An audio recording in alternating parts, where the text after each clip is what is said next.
This video is how to use StatCrunch to make a box plot and to interpret the information that you have from the box plot.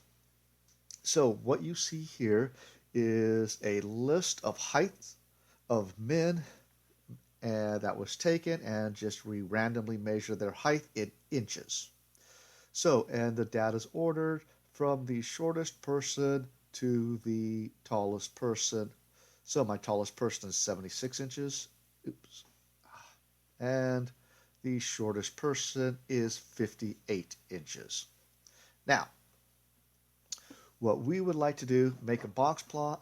And what a box plot's going to do is organize this data in a visual way for us to look at. So I'm going to make the plot, not data, graph, box plot. Now, I'm going to choose the column variable 1.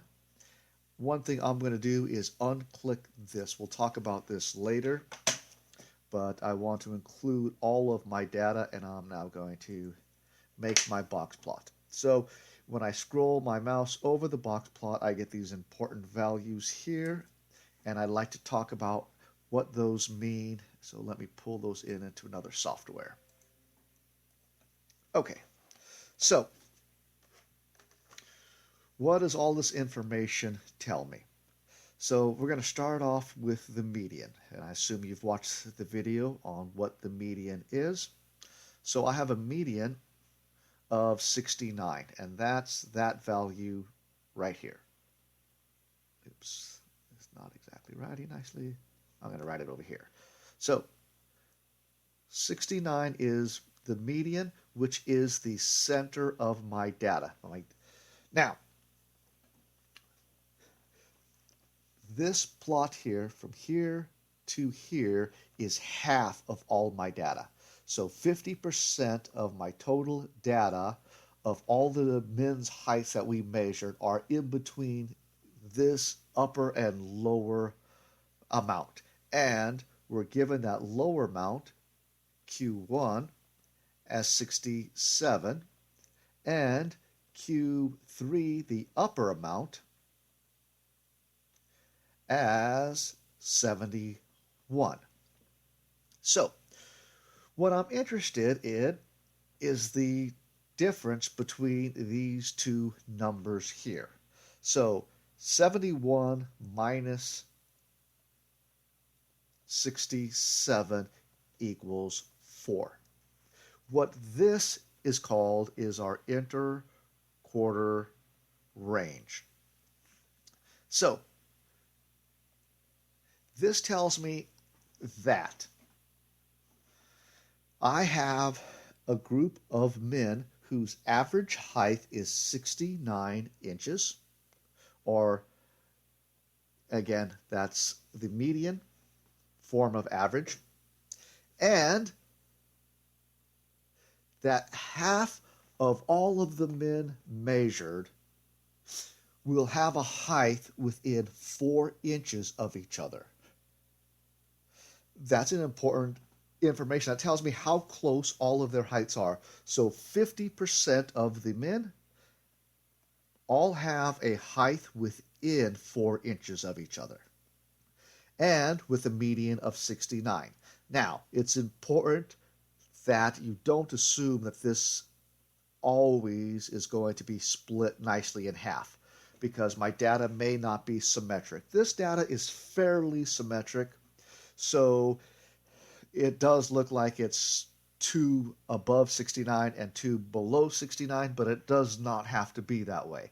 All the interquarter range tells me is that 50% of the height of men will be within 4 inches of each other, and the average height is 69. So we cannot assume symmetry. It just happens to be fairly symmetric with this particular data. So, now, also, the minimum, 58. That's this value here. And the maximum is 76, which is this value here. Hope it doesn't write too well on the graph. So, looking at this box, half of my group is between 67 and 71, giving me that IQR of 4. And this is just a visual way of looking at the data and its spread. Now, this is my standard way to make this box plot and to interpret what those values represent. But when you make that box plot, it's possible to leave this box checked here. And let's talk about what that does. This is going to identify outliers and fence them. What does that mean? So now, let me get a new page here. This is going to give me a different box plot. And you're going to notice when I scroll on this,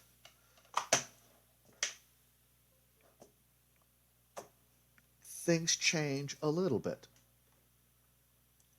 I'm going to grab this data and let's talk about this. So, we had 2 outliers.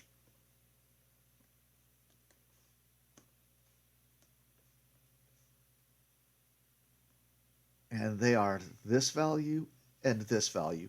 Because they're outliers, when the computer made the box plot, it was not considered relevant data and it just threw them out. So that was fenced out of the box plot. So that's important to recognize that, which does change our information a little bit. Now, in this particular way of looking at the data, assuming those are reasonable outliers that I do want to throw out, it gives me a median of 69, which is the same as it was before. Q1 and Q3 are the same values as before. So the difference between the two is still going to be my IRQ of 4. That hasn't changed. The upper limit of 76, that hasn't changed. But the lower limit is now 63. That has changed. So, again, there's always a question of to throw the outliers out of the calculation or to keep them in.